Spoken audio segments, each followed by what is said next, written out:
Muchas gracias a nosotros este día que nos sentimos orgullosos de ser mexicano. Y como es habitual a esta hora aquí en Mega Noticias, nos vamos de lleno a nuestra mesa de análisis. Y por ello le doy la bienvenida a Fernando Vizcaíno Guerra, investigador del Instituto de Investigaciones Sociales de la UNAM. ¿Qué tal, Fernando? Gracias por estar con nosotros.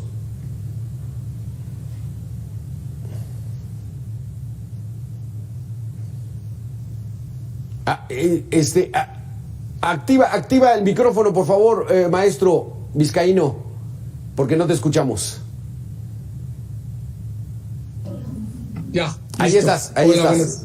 Buenas tardes, gracias por la invitación. El tema de hoy en Mega Noticias es el orgullo de ser mexicano y particularmente el orgullo de serlo desde que somos independientes. Hoy, hace 212 años se inició la gesta para lograr esa independencia de la corona española y de convertirnos en un país independiente.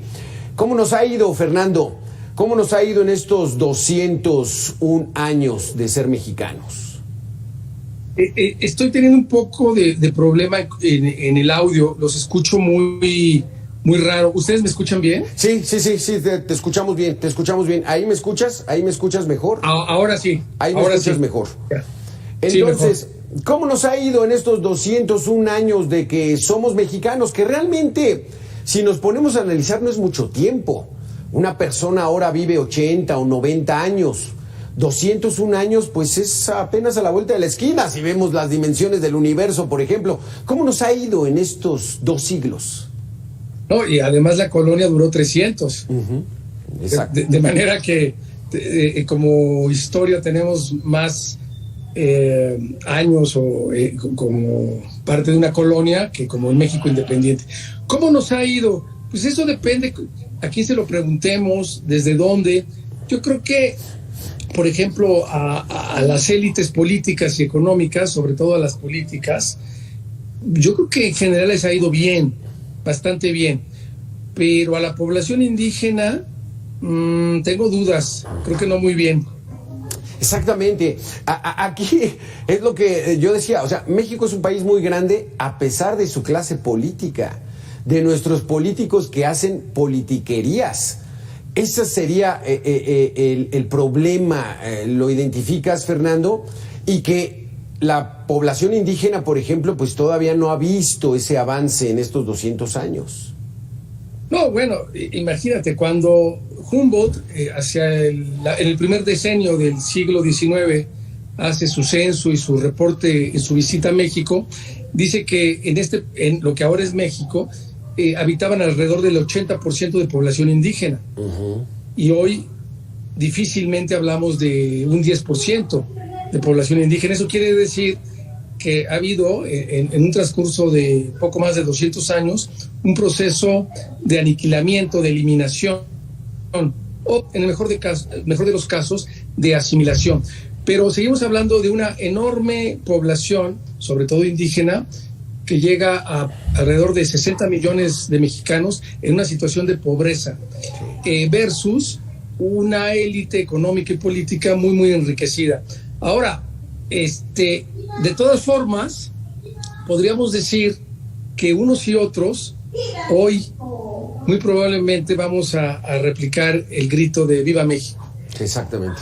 Fíjate, Fernando, hace un momento presentamos una encuesta de Eras Demotecnia donde decía que apenas el 52% de la población se siente orgullosa de haber nacido en este país, pero el 48% hubiera preferido haber nacido en otro país. En estos momentos, en el 2022, hay muchos fenómenos en las redes sociales, los whitexicans, qué tanto es ser mexicano.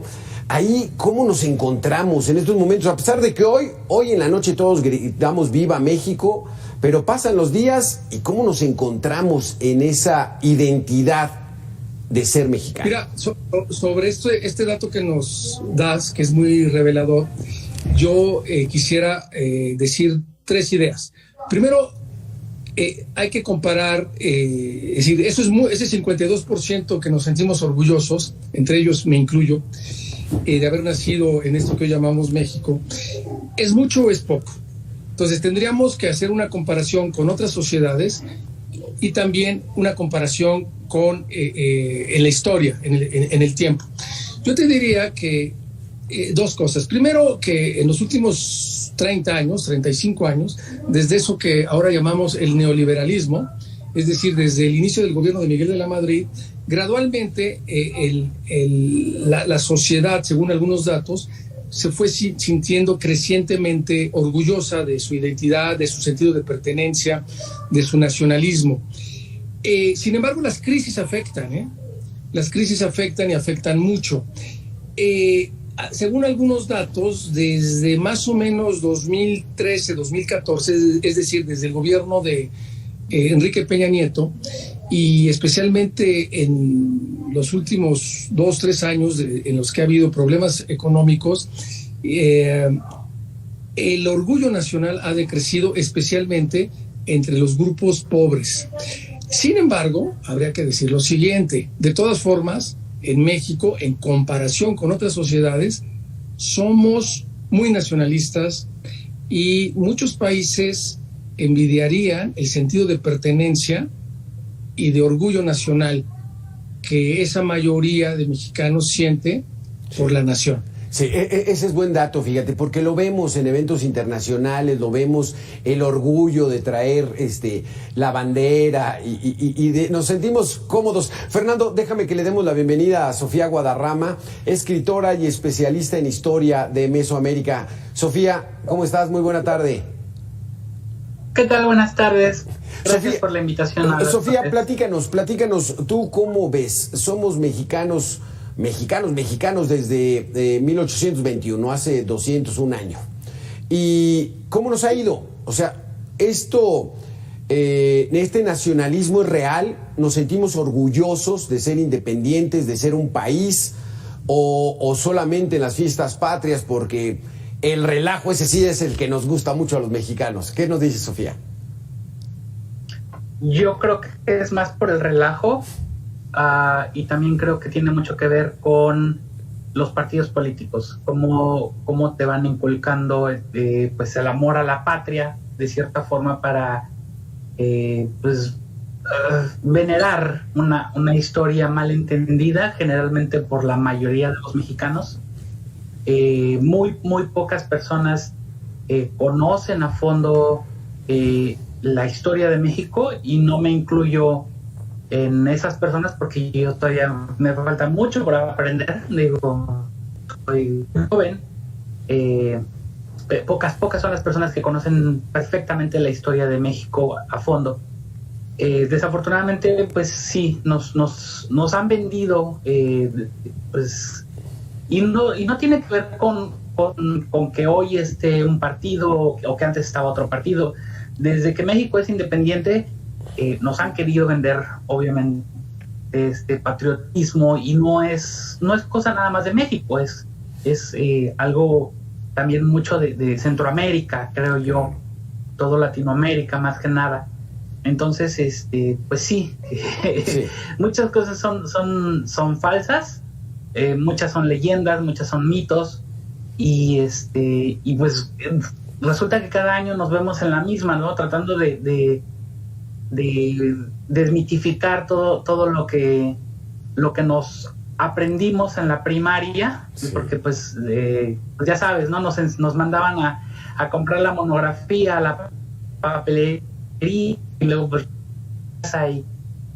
y eso es lo único que conocíamos, o sea, los niños héroes, Miguel Hidalgo, Allende, o sea, pero al final de cuentas pocas veces nos enseñaban realmente a entender el trasfondo de lo que había ocurrido, ¿no? Que es exactamente lo que ocurre en México.